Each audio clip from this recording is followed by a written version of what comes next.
Hello and welcome to another episode of How to Pixelmon! Today we're going to be going over these great majestic beasts called dragons. As you see here we have Dragonite, Salamence, and some Rayquazas to look at. So let's get right to it. As you can imagine, Dragonite and Salamence are both insane physical attackers, so when you're EV training them, focus on that physical attack. Now Salamence, we can look at his stats, and he also has very good speed, so you're going to want to train that speed up as high as possible, so he'll come in and attack first, and attack very, very hard. Now, as for Dragonite, he starts off with a little bit less speed, so it's going to be hard to train him for speed. You can do so if you wish, because he'll still be able to attack first most of the time. However, you can also choose to train him for health or any of the defenses you would prefer. He has a little bit better defense than Salamence, so it would be reasonable to do so.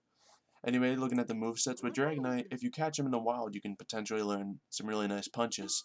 Other than that, you can just teach him normal physical attacks like your Stone Edge, his Earthquake, and of course Fly on the Dragonite will be very good. He'll learn Dragon Rush and Aqua Tail, which are two moves you probably want to keep. Aqua Tail being a very strong physical water attack. Dragon Rush, you'll get the stab off being a dragon attack. So with a power of 150, that will be with a power of 100, that'll move it to 150 with the stab. So it'll be a very strong move on your Dragonite. Even later, as you train him, you'll be able to learn moves such as Outrage and Hurricane. Extremely strong moves with stabs on Dragonite. So those will be able to pretty much take out any Pokemon they hit. But for now, that's going to be the moveset I have. If you look at the Salamence, which you may have seen before, Dragon Claw, of course, a decent physical dragon move. Fly, a very good flying physical move. And then Stone Edge and Zen Headbutt to take out some of the Pokemon that I'll be going against. Have some more type advantage all around the board. Now, if you look at Rayquaza, I'll start off with this one. Here I have some physical moves, because the thing about Rayquaza is their stats can be both physical and special. Their two highest stats are actually their physical and special attack. So you could teach one separate moves and just train it up for speed and health if you wanted to. But in this case, we're going to be training it up for a specific attack stat with speed. Because if you have that, you can have a Rayquaza that can potentially mow through enemy teams without getting killed for quite a while. So this one in particular, it's built similar to the other dragons with attack and speed. It has a naughty nature to help that. And some of the moves it has is Outrage, of course, bringing that to 180 power, including the stab from it. Fly, bringing that to 135, including the stab. Two very strong moves, and if you stack that attack stat very high, it'll do a lot of damage. And Extreme Speed, which only does 80, and it's a normal attack. However, since it is a priority move, it'll always hit first. You can use this in case you ever get into trouble, or you don't one-hit a Pokemon and it's faster than you. This way you'll be able to make sure to finish the job before you get attacked, which on a Rayquaza is a very good thing to protect your life. And, of course, Dragon Dance, which is not an attack move. Usually I wouldn't advocate stat increasing moves, but in this case, if you find a Rayquaza against something that you know is not going to hurt your Rayquaza too much, something that doesn't have type advantage or good attack or anything like that, you can go ahead and use Dragon Dance, because that'll increase its attack and speed, and you'll definitely be glad you did when it comes to later Pokemon on the team that are going to give you more difficulty. This might be the difference and help you outspeed some of them. Now if we look at the other Rayquaza, it is more built for special attack. As you can see here, it has a timid nature, so that decreases its physical attack, meaning you're going to want to train this kind of Rayquaza for special attack. And as such, it has moves like that. We have Dragon Pulse, of course, which will be our main attack. It will be able to do a lot of damage with special attack damage. We also have Ice Beam, Thunderbolt, and Energy Ball, all very good special attacks with different purposes to them. So you can go ahead and build that with whatever moveset your team needs. It can be a very versatile Pokemon, learn a lot of different kind of moves, and continue in that kind of thing. Now, if we look over here at the natures, let me just back up into them. I'm sorry, Salamence, but we're going to have to move you.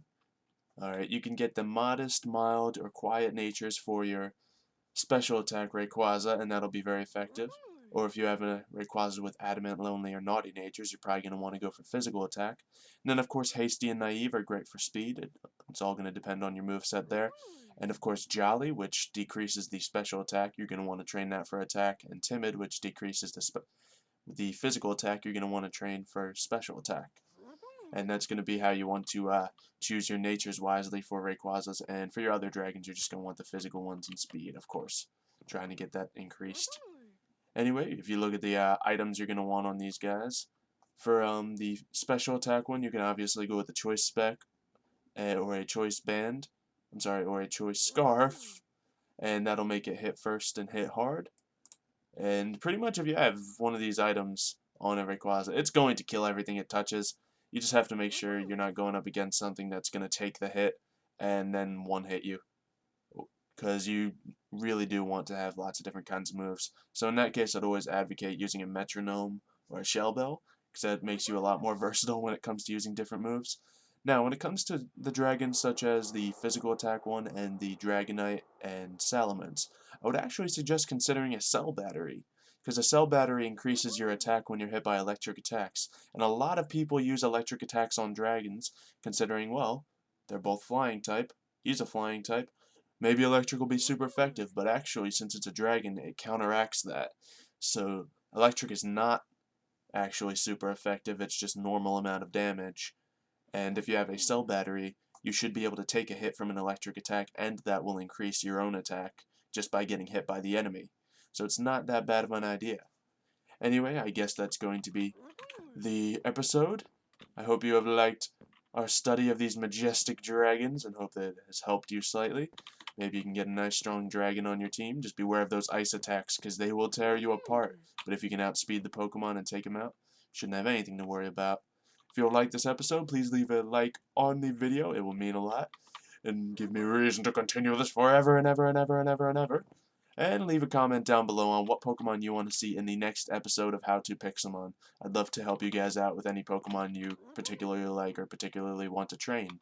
Other than that, thank you all for watching, and I'd like to say goodbye!